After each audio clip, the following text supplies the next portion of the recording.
무엇보다 귀한 오직 예수. 우리 빌그림 찬양단의 그 고백대로 평생 오직 예수 그리스도 할 때 오직 예수 그리스도 따른 자에게 주시는 복이 여러분의 가문에 임하기를 소망합니다. 우리가 이 땅에 태어날 때는 하나님이 말씀을 주십니다. 무당집에서 태어났건 목회자 집에서 태어났건 하나님께서 우리를 이 땅에 보내실 때는 반드시 말씀을 주십니다. 그런가 하면 올 연초에 우리에게 새해를 주실 때도 여러분에게 주신 말씀들이 있었을 겁니다. 분명히 있었습니다. 하나님께서는 우리에게 말씀으로 다가오시기 때문입니다. 이 하나님의 말씀이 살아 움직이도록 하는데 심려를 기울였던, 그래서 종교 개혁가들이 외쳤던 말씀이 본문입니다.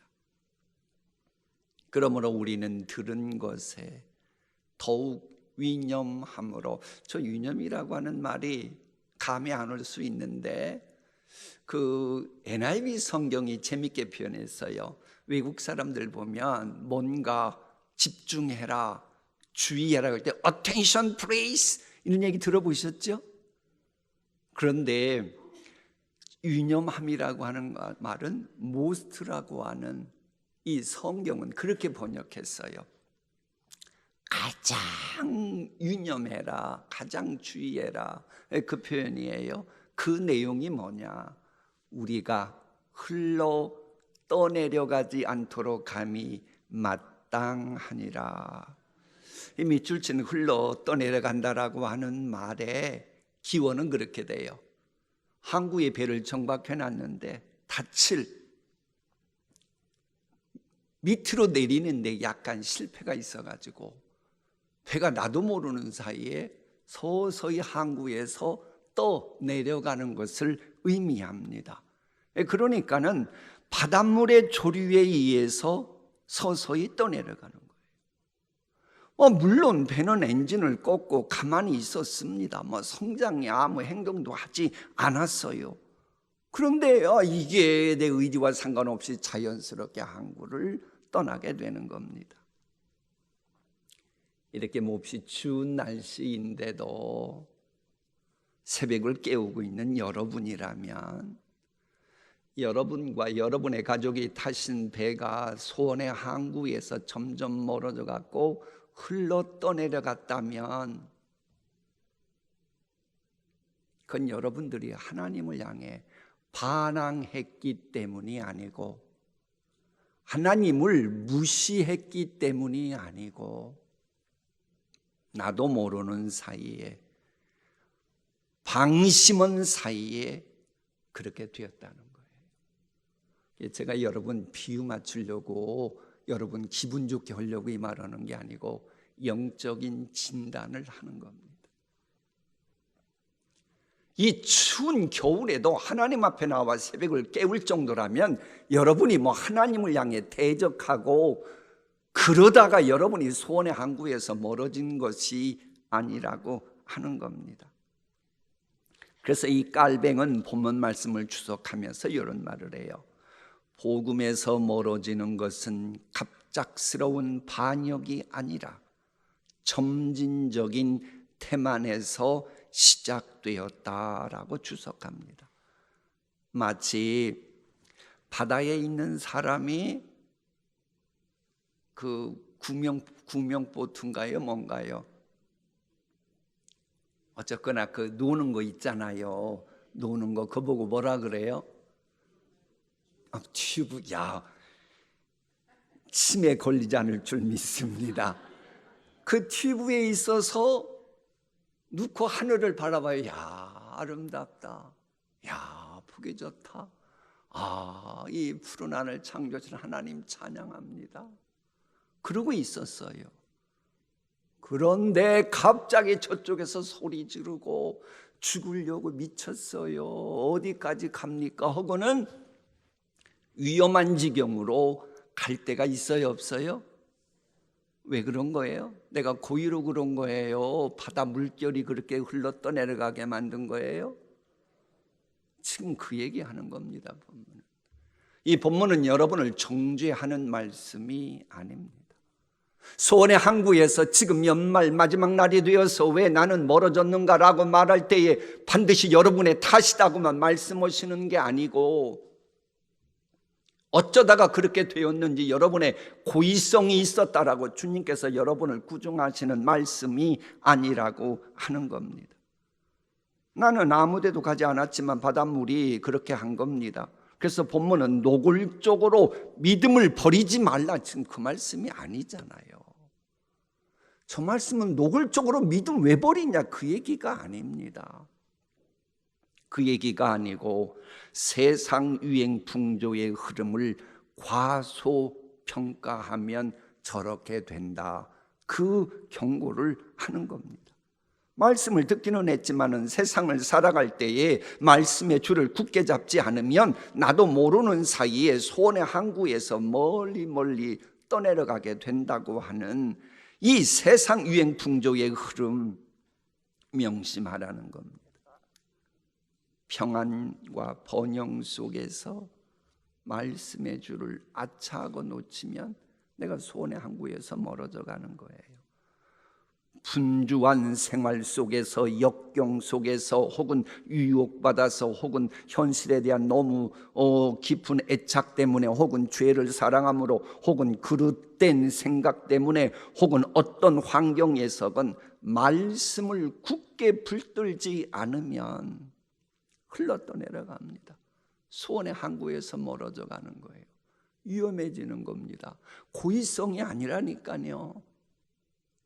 나도 모르는 사이에 방심하면, 말씀의 줄을 놓치면 그렇게 된다고 하는 겁니다. 자, 인생살이로 적용해 봅니다.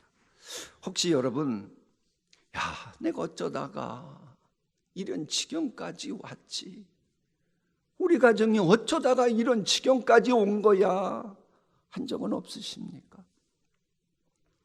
내가 교회 생활 할 만큼 했는데 내가 지금 서 있는 이 지점을 하나님 앞에서 바라보니 내가 원했던 건 이건 아닌데, 성경에서 거리가 너무 멀어져 있고 그런 나를 합리화시키기에 바쁜 내 모습이 처량 맞다, 그런 적 없으십니까? 담임 목사가 하는 여러분은 결코 고의적으로 그러지 않았을 겁니다. 저는 그렇게 믿고 싶습니다. 그 고의적으로 후회스러운 지경까지 표류할 여러분들이 아닙니다. 솔직히 우리가 가운데 가야 할 길에서 벗어나 표류하겠다고 처음부터 작정한 사람이 어디 있겠어요? 근데 결과를 보면 표류한 일이 일어났잖아요. 무슨 말입니까? 내가 어디에 있는지 집중하지도 않고 내가 정한 우선순위에서 벗어나는 표류하는 경우 생기는 이유, 고의가 아니었는데 생겼다. 마치 이런 거예요. 단추가 있는데 그냥 대화하면서 여보 사랑해, 왜냐하면 당신 그 더러운 성질 아는데 그래도 나를 위해서 요즘 성질 많이 죽여줘서 고마워. 그러면서 단추를 꼈는데 웬걸 첫 단추를 잘못 껴가지고 아주 모양새가 우습게 된 거예요. 고의였어요? 방심하다 그렇게 된 거예요? 방심하다 그렇게 된 얘기예요. 그래 여러분 신앙생활하면서 좀 신앙의 현주소를 정확하게 진단해야 합니다. 방심하면 가족과의 관계에 흠집이 나고, 고의가 아니라니까요, 교인들과의 관계가 엉망이 되고 하나님과의 관계로부터 멀어지는 거예요. 우리 본문 말씀 함께 읽어볼까요? 시작. 그러므로 우리는 들은 것에 더욱 유념함으로 우리가 흘러 떠내려가지 않도록 함이 마땅하니라. 나는 요즘 지쳤어. 아이고 하나님의 뜻. 자꾸 그 얘기 말하는 것도 지긋지긋해. 물론 하나님 많은 복을 주신 거 맞지. 그래서 솔직히 나는 요즘 되돌아보면 하나님께 감사할 거 많은 거 인정해. 하지만 이제는 좀 하류로 떠내려가 가지고 그래서 내 마음대로 살아갔을 때 무슨 일이 생기는지 궁금해. 이런 분이 여러분 가운데 몇 명이나 될 것 같아요? 거의 없습니다. 담임 목사인 제가 보기에 여러분은 그런 유혹에 거의 안 넘어갈 분들입니다.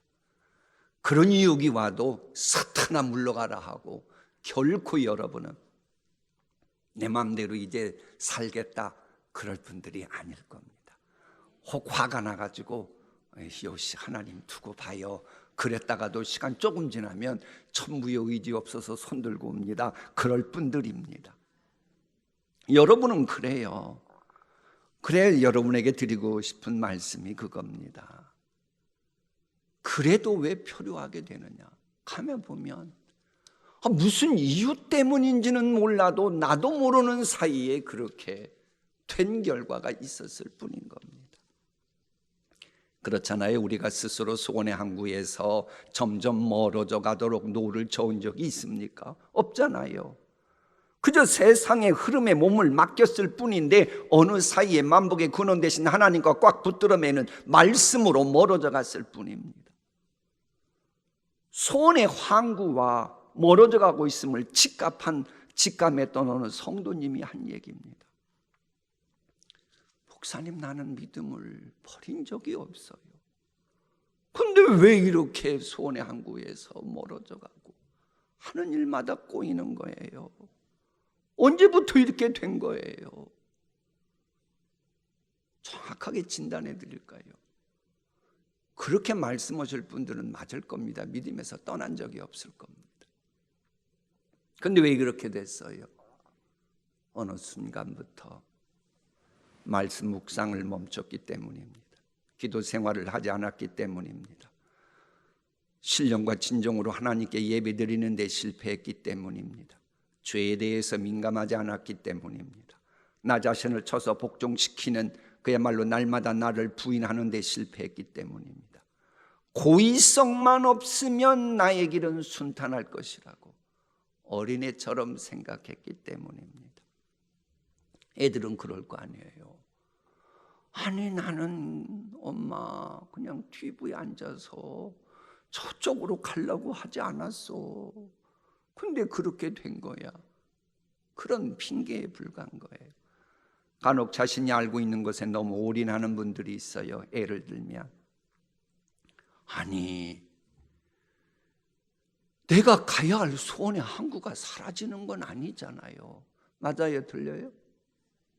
소원의 항구 자체가 사라집니까? 안 사라집니까? 그건 사라지지 않아요. 내가 담배가 없어지는 것도 아니잖아요. 튜브가 없어집니까? 내가 노젓고 있는 돛담배가 사라지는 겁니까? 그건 아니에요. 이런 사실을 알고 있기에 아니 소원의 항구가 어디 있는지 알고 있고 내가 담배가 사라지는 것도 아닌데 꼭 일일이 귀찮게 실이 확인하고 살아갈 필요가 있습니까? 좀 마음 편하게 살아도 되는 거 아닙니까? 근데 여러분 결과론적으로 균화법적으로 얘기할까요? 소원의 항구는 사라지지 않으나 나는 그 소원의 항구로부터 점점 멀어져 갈 수 있는 것도 사실이잖아요. 내가 담배가 사라지는 건 아니지만은 나는 가야 할 목적지로부터 점점 멀어져서 표류할 수 있는 것도 사실이잖아요. 여러분 자신과 여러분이 탄 배가 항해하면서보다도 자꾸 이 만나는 세상 유행 풍조의 물결 속에는 항시 내가 소원의 항구에서 멀어져 가도록 하는 게 크게 있어요. 왜? 세상 유행 풍조의 물결이나 에베소서 말씀에 의하면 그 뒤에는 사탄 마귀가 세상 유행 풍조를 뒤에서 조종하고 있기 때문이에요. 그래서 세상 유행 풍조이라고 하는 이것은 하나님으로부터 이 주시는 말씀 소원의 항구로부터 점점 멀어져 가도록 흘러 떠내려가도록 만드는 속성이 있기 때문에 한눈 팔면 그래서 사도 바울이 그런 거예요. 날마다 나 자신을 쳐서 복종시킨다. 그래야 되는 겁니다. 이것이 우리 인간의 실존이에요. 그래 날마다 나 자신을 부인하고 나의 자아를 십자가에 못 박으면서 세상 유행 풍조의 흐름을 헤쳐나가지 못하면 우리는 하나님이 주시는 소원의 항구로부터 점점 멀어지는 겁니다. 그래서 여러분 교회 다닌다고 하지만 많은 분들이 소원의 항구에서 멀어져 가요. 고해바다 같은 세상살이에서 표류하게 만드는 것들은 밀려오는 물결마다 숨겨져 있기 때문이에요.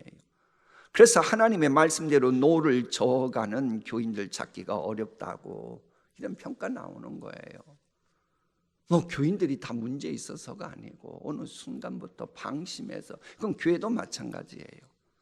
적지 않은 교회를 보면, 교회는 주님의 몸이라고 말들은 잘하는데 맺히는 열매를 보면 하나님의 말씀대로 교회를 운영해야 한다는 것을 아는 분들인지, 아니면 교회는 사람들이 많다는 것에 착안해가지고 세상 조직체로 보고 그래서 세상적인 방법으로 교회 운영하는 것을 당연하다고 생각하는 분들인지, 이 정체성이 궁금할 때가 있어요.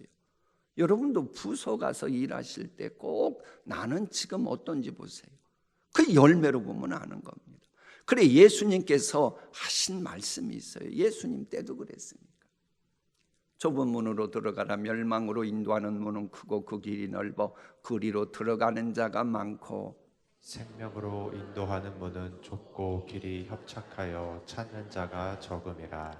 그들의 열매로 그들을 알지니 가시나무에서 포도를 또는 엉겅퀴에서 무화과를 따겠느냐. 아름다운 열매를 맺지 아니하는 나무마다 찍혀 불에 던져지느니라. 이러므로 그들의 열매로 그들을 알리라. 나더러 주여 주여 하는 자마다 다 천국에 들어갈 것이 아니요 다만 하늘에 계신 내 아버지의 뜻대로 행하는 자야 들어가리라.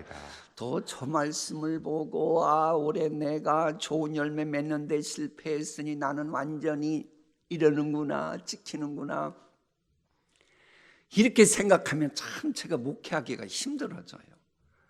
저 말씀은 그 얘기가 아니고, 그럴 수 있으니 이제라도 좀 소원의 항구에서 멀어지지 않도록, 흘러 떠내려가지 않도록 좀 신경 쓰라, 그 말씀인 겁니다. 그래 이 교독한 이 마태복음 말씀과 히브리서 본문을 연결시켜 말씀드리면, 우리가 소원의 항구로부터 점점 멀어지도록 하는 배후에는 사탄이 있다는 겁니다. 우리가 담배가 방심하는 사이에 흘러 떠내려가게 하는 세상 유행 풍조 뒤에서 조종하는 게 누구라고요? 사탄인 겁니다. 그래서 예수님은 사탄을 가리켜 하나님이 허락하신 에덴 동산 같은 행복을 우리가 누리지 못하도록 기만하는 사기꾼의 대부, 사탄의 아비라고 말씀하시는 거예요. 너희는 너희 아비 마귀에게서 났으니. 그래서 너희는 여러분이에요? 바리새인이에요? 아니 이제 좀 잠 깨셨잖아요. 저기서 너희는 여러분이 아니에요. 아니 새벽 추운 겨울에 나온 여러분 보고 이 마귀에게서 났다고 제가 그러겠어요? 여러분의 아버지가 누구예요? 근데 왜 아니라고를 못해요? 참말로 신기한 분들이 있네. 자, 너희는 너희 아비 마귀에게서 났으니 여러분이 얘기가 아닙니다. 너희 아비의 욕심대로 너희도 행하고자 하느니라. 그는 처음부터 살인한 자요 진리가 그 속에 없으므로 진리에 서지 못하고 거짓을 말할 때마다 제 것으로 말하나니 이는 그가 거짓말쟁이요 거짓의 아비가 되었습니다. 지금 사탄 마귀 이야기하는 겁니다. 그러니까 하나님이 주신 그 은혜를 누리지 못하도록, 소원의 항구에 가지 못하도록, 입만 열었다 하면, 눈만 떴다 하면 생각 속에 부정적인 생각, 믿음을 갖지 못하게 하는 이 거짓말을 하는 거짓말의 대부가 누구다? 사탄인 거예요. 그러니까 여러분이 소원의 항구에서 멀어지고 떨어져 내려왔다면 여러분 고의성이 아니고 사탄이 뒤에서 조정부려서 그래요. 또한 하나님이 주신 복을 빼앗아가고 또한 여러분의 복의 통로가 되지 못하도록 회방하는 도둑강도가 사탄입니다. 그래서 도둑이 오는 것은 도둑질하고 죽이고 멸망시키려는 것뿐이요, 저 말씀하시는 거예요. 우리를 불행하게 만들고 하나님의 자녀다운 삶을 파괴하는 살인자가 사탄인 겁니다. 그런데 이 사탄은요 구미호보다도 더 무섭고 강교해서 우리가 약속의 산지를 향해 갈 때도 회방합니다. 또 추운 겨울날 연말 특세라고 또 하나님 앞에 나가네. 그럼 이제 본인의 계획이 실패했잖아요. 그때는 어떤 수법을 쓰냐? 약속의 산지로 가는 길목마다 함정을 설치해 놓습니다. 물론 교묘하게 위장해서 함정을 설치하기에 아차하면 또 그 함정에 빠지는 거예요. 그래서 아무리 대단한 능력이 있을지라도 항시 선한 목자 되신 주님과 동행해야 되는 겁니다. 이렇게 이해하시면 돼요. 어느 분의 글을 보니까는 바닷가의 모래밭에서 발견된 유리 조각 보신 적 있으세요?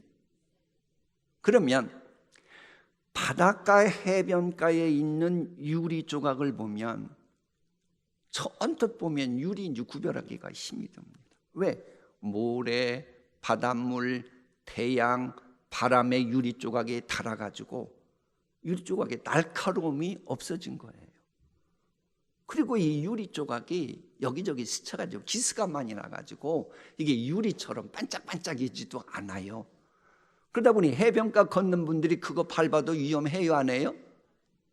위험하지 않아요. 왜? 이미 도약 막 둥글고 모난 것이 사라진 조약돌처럼 되었기 때문에요. 그래서 이 바닷가에 깔려있는 유리 조각들은 조약돌 같아서 위험하지 않습니다. 그저 밟혀도 맨발로 걷는 사람에게 고통 주지 않아요. 그럼에도 분명한 것은 유리 입장에서 볼 때 유리의 본래 모습과는 완전히 달라진 건 사실입니다. 마찬가지로 우리가 하나님과의 관계가 깨어지면 세상 풍파에 이런저런 것에 시달려서 세상 사람들에게는 여러분이 고통을 주지는 않습니다.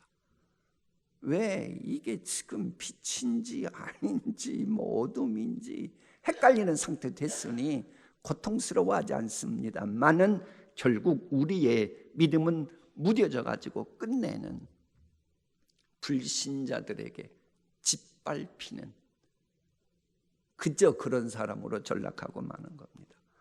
그래서 맛을 잃어버린 소금처럼 짓밟히지 않기 위해서라도 세상 유행 풍조에 흘러 떠내려가고 표류하는 신앙생활은 하지 않도록 그런 일이 없는 새가 되도록 우리는 하나님 앞에 꼭 기도를 해야 돼요.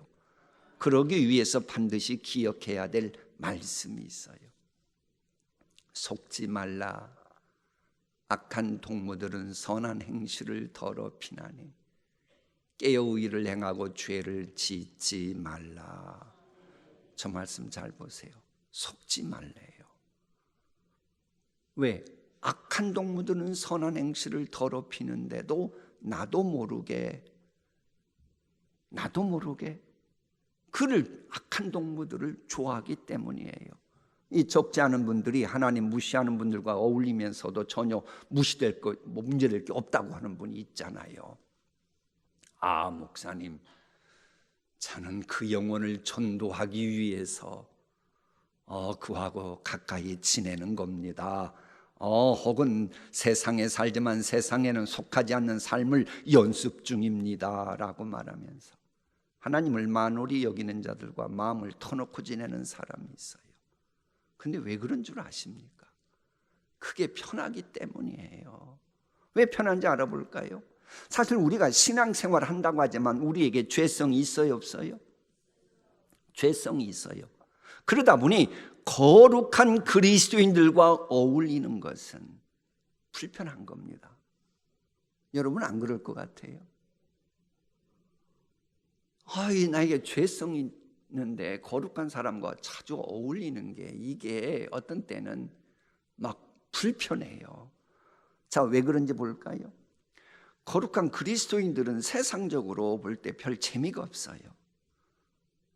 간증을 듣는다고 해도 은혜스러운 것 같은데 시간 지나고 나면 내 죄성이 꿈틀거리면서 꼭 저 친구는 신앙생활 잘하고 나만 신앙생활 못한 것 같아가지고 괜히 열받게 돼요. 간증을 듣노라면 저 사람은 그런데 나는 왜 이렇게 속물일까? 뭐 그런 생각이 드니, 아니 그런 생각 자꾸 드는 게 좋겠어요? 불편한 거예요. 또 무슨 건수만 생기면 격려하겠다고 사람을 피곤하게 만들어요. 기도 생활은 하는 것 같은데 영적인 센스는 꽝인 사람들이 있어요, 없어요? 담임 목사가 보면 있어요. 참 신령하게 하는 것 같은데 영적인 센스가 꽝이라서 그런 사람 앞에는 뭘 알리면 알리는 게 막 두렵고 신경질 나고 스트레스 쌓이는 사람이 있어요. 이 거룩한 기독교인 앞에서 말을 잘못하고 이런저런 염려와 걱정거리 늘여놓으면 중보기도 해주겠다고 하는데 그건 좋아요, 나빠요? 그건 좋아요. 그런데 중보기도 해야 된다는 사실을 막 중보기도의 중요성 알고 이 사람 저 사람 동네 소문 다 내네. 그리고 다니네. 아이고 아무개 집사님이 이런 어려움이 있으니 시험 들고 있으니 우리 중보기도 해 줍시다 하고 동네방네 소문나니 창피해요. 그렇다고 그렇게 친한데 또 그 얘기를 안 할 수도 없고, 그래 한마디로 거룩한 사람들하고 친하게 지내는 게 불편한 게 맞아요. 이에 비해서 문제 있는 사람들하고 이야기하고 사귀다 보면 은근슬쩍 마음속으로 죄성이 꿈틀거려요. 최소한 나는 저 인간 정도는 아니지. 나는 좀 우월해. 뭐 이러는 것 같잖아요. 중요한 것은 이거예요. 거룩한 그리스도인들을 사귀면 나의 영혼은 깨끗해져 가는데 인격이 바닥인 사람들과 어울리면 우리의 영혼에 때가 묻기 시작한다는 거예요. 그러면서 나도 모르게 거룩하게 만드는 말씀과 기도로부터 멀어지게 돼요. 그러면 소원의 항구로부터 흘러 떠내려가게 되는 겁니다. 그래서 속지 말라. 악한 동무들을 사귀면 영혼이 깨끗해지지 못한다는 거예요. 물론 인격이 바닥인 사람들과 함께하면 나는 뭔가를 갖춘 것 같아서 기분이 좋아진다니까요. 그러다 보니 창업할 때 스타트업 할 때 하는 미국 사람들이 하는 말은 있대요. 갖추기 전까지는 무엇인가를 갖춘 척을 해라. 그래야 투자를 한다. 그 말이 맞는지 안 맞는지 모르겠지만 지금 영적인 이야기 하려고 그러는 겁니다. 분명 갖춰지지 않았는데 하나님 앞에서 갖춘 척 하느라고 하나님에게서 점점 멀어져 간다. 뭔가 갖춘 척 하면 뭐 세상 지혜 가진 것 같다 괜히 우쭐대게 만드는 재미는 있을지 몰라도 새 주관자는 속지 않아요. 무슨 말인가 아시겠어요? 사람 스는 속이고 혹은 나 자신은 속이고 가족은 속여도 새 여러분과 관련된 모든 것 주장하시는 하나님은 속지 않습니다. 갖춘 척하면 안 돼요. 그러면 소원의 항구에서 떨어져 가고 멀어져 가는 거예요. 그래 주시는 경고지요. 그날에 많은 사람이 나에게 말하기를 주님 우리가 주님의 이름으로 예언을 하고 주님의 이름으로 귀신을 쫓아내고 또 주님의 이름으로 많은 기적을 행하지 않았습니까? 할 것이다. 주님의 이름으로 많은 기적을 행했다는 거예요? 안 했다는 거예요? 행했다는 거예요. 왜? 주의 이름 자체가 능력이 있으니까. 그래 이것을 알았던 사도 바울이 한 고백이 있잖아요. 어떤 의도로 하든지 복음이 전파되면 나는 좋겠다는 거예요. 그 얘기하는 겁니다. 분명 주님을 아는 척하는 겁니다. 그때 내가 그들에게 분명히 말할 것이다. 나는 너희를 도무지 알지 못한다. 새 주관하시는 주님이 그러는 거예요. 너 뭔가 갖춘 척하는데 네가 아는 척하고 이용한 것뿐이지 불법을 행하는 자들아 내게서 물러가라. 그래 여러분 갖춘 척하게 만드는 것들로부터 미혹되지 않아야 내년에 여러분 표류하지 않고 소원의 항구에 잘 가십니다. 그래 오늘 본문을 읽으면서 오늘 새벽 기도의 말씀 마치겠습니다. 그러므로 우리는 들은 것에 더욱 유념함으로 우리가 흘러 떠내려가지 않도록 감히 마땅하니라. 아멘. 기도하십니다.